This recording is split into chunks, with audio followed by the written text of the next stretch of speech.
हमारे देश की सबसे बड़ी प्रॉब्लम पता है क्या है? हमारे देश की सबसे बड़ी प्रॉब्लम है कि अगर कोई बाहरी व्यक्ति हमारे देश में आना चाहता है तो उसको बहुत कुछ करना नहीं है। यहाँ से एक इंसान को पकड़ना है और उसको कुछ पैसे देने हैं। कितने पैसे देने हैं? और फिर ये अपने आप ही पहले अपने घर में ले जाएगा, आपका आधार बनवाएगा, पूरी आईडीज बनवाएगी, एंड देन उसके बाद आप आराम से रह सकते हैं। और ये मैंने बात क्यों उठाई? ये देखो, इतिहास का मतलब ये तो हमें सिखाता बहुत कुछ है। ये तब भी होता था, ये अब भी हो रहा है। आपने अभी पढ़ा है कि जो दिल्ली में ब्लास्ट हुआ उसमें जो बातें सामने आई हैं उसमें ये कहा गया है कि जो डॉक्टर्स के नाम आ रहे हैं, डॉक्टर्स के मैं उनके नाम नहीं लूंगी क्योंकि मेरा काम है आपको पढ़ाना, वो आप न्यूज़ में देख लीजिएगा। तो डॉक्टर्स के नाम आ रहे हैं, ठीक है। अब सोच के देखो, अगर मेरे अगल बगल कोई डॉक्टर होगा तो मैं यही सोचूंगी ना, डॉक्टर साहब है, अच्छी दवाई मेडिसिन देते हैं, और पता क्या चला कि भाई इसमें इनका रोल कहीं ना कहीं इंक्लूडेड है।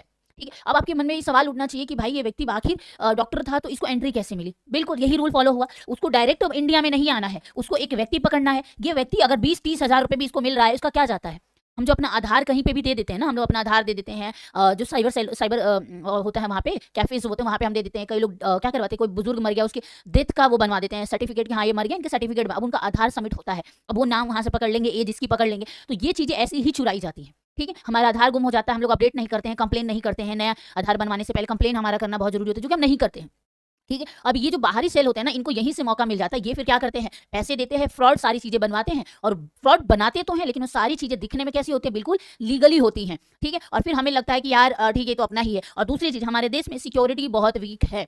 हमारे देश में, मानो या ना मानो, सिक्योरिटी बहुत वीक है। इसका गलती सिस्टम की भी पूरी नहीं है और पूरी गलती हमारी भी नहीं है, गलती दोनों लोगों की। क्या कि कुछ चीजें दोनों साइड से देखना पड़ता है। हम लोग पूरी चीजें सरकार के भी हाथ पे छोड़ देते हैं, हमारी यही गलती है। हमें पूरी चीजें सरकार पे नहीं थोपनी चाहिए, कुछ चीजें को हमें खुद जागरूक होना पड़ेगा। हमें कुछ चीजें खुद देखनी पड़ेगी कि भाई हमारा देश है, ये हमारा देश है, हम यंगस्टर है। मैं हर बार मैंने 2-3 बार ये बात कही है कि आपको किसी और को मत देखो, पहले क्या वो भाड़ में जाए। आप ये देखो कि नेपाल में जेनजीज ने क्या करा।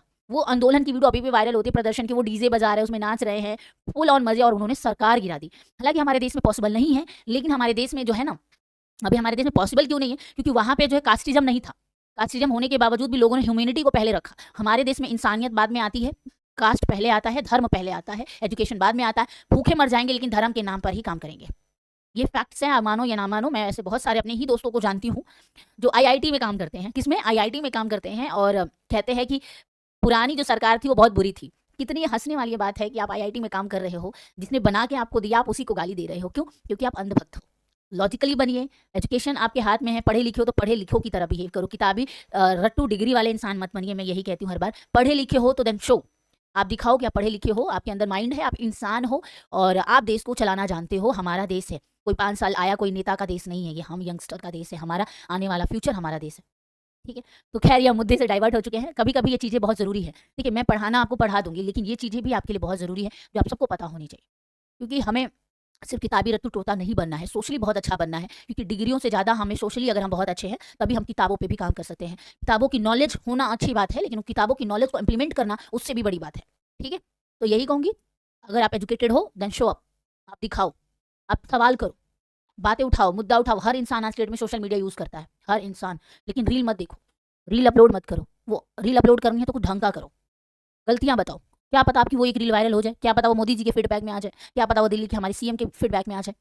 काम करो ऐसा कि लोग नाम उठाए। रील बाज का नाम वैसे नहीं आना चाहिए, अच्छे वे में आना चाहिए। ठीक है। चलिए हम मुद्दे पे आते हैं। हम ये समझ रहे थे कि हुआ क्या था कि जब